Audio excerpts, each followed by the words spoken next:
একটি মধ্যবিত্ত ঘরের ছেলের গল্প। ক্লাস 10 পর্যন্ত লেখাপড়া করার পর ছেলেটার আর লেখাপড়া করা হলো না, কারণ বাবা মা তার লেখাপড়ার খরচ দিতে পারে না। কিন্তু তার ঘোরাঘুরি কেউ পছন্দ করতো না।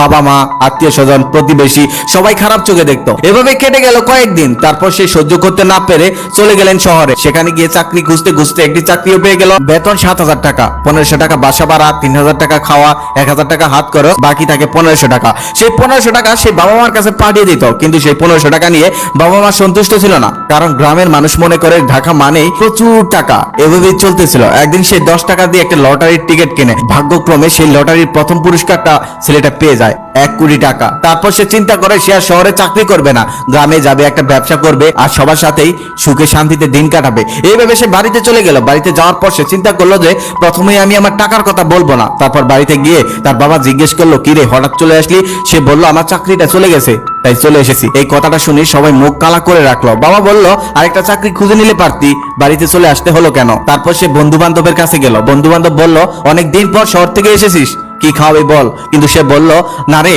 আমার চাকরিটা চলে গেছে, হাতে কোনো টাকা পয়সা নেই। তখন বন্ধু বান্ধব বলল, যা ফকিন্নি, ঢাকা শহরে চাকরি করিস, অথচ বাড়ি আসার সময় 2 টাকা হাতে থাকে না। তারপর সে বাড়িতে চলে এলো। বাড়িতে আসার পর পরদিন আত্মীয় বাড়ি গেল, একে একে সমস্ত আত্মীয় বাড়ি গেল। তবে তার চাকরি চলে যাওয়ার কথা শুনে কেউ তাকে মূল্যায়ন করলো না। সবাই বলল, তুই তো অলক্ষী, তোর সাথে এমনটাই হবে। তারপর সে মন খারাপ করে বাড়িতে চলে আসলো। বাড়িতে চলে আসার পর তার বাবা তাকে বলতেছে, এতদিন শহরে থাকলি, পরিচিত কেউ নেই, পরিচিত কাউকে বলে আরেকটা চাকরি দেখ, আমার মাথায় বসে আর কতদিন খাবি? তারপর ছেলেটা অনেক কষ্ট পেল, ঘরে গেল। যাওয়ার পর মাকে ডাক দিয়ে বলল, মা, আমি একটা লটারি টিকিট কিনেছিলাম, আর সেই লটারির প্রথম পুরস্কার 1 কোটি টাকা আমি পেয়েছি, আর টাকাটা আমার কাছে আছে। এটা শুনে সবাই অবাক হয়ে গেল, খুশিতে নাচতে লাগলো। তার আদরের আর অভাব হচ্ছে না, সবাই তাকে আদর করছে। মুহূর্তের মধ্যে পুরো গ্রাম তার টাকার কথা জেনে গেল। সবাই তাকে একে একে দেখতে আসতেছে। তার আত্মীয় স্বজনরাও সবাই চলে এলো। এসে সবাই বলতেছে, তোর ভাগ্যটা অনেক ভালো। কালকে যারা বলেছিল তোর কপালটা ভালো না, তুই কপাল পোড়া, আজকে তারা বলতেছে তোর কপালটা অনেক ভালো রে, না হলে এতগুলো মানুষের মধ্যে প্রথম পুরস্কারটা তুই পেতি। বন্ধু বান্ধবরা সবাই চলে এলো। এসে সবাই তার প্রশংসা করতেছে, সবাই তার গুণগান করতেছে।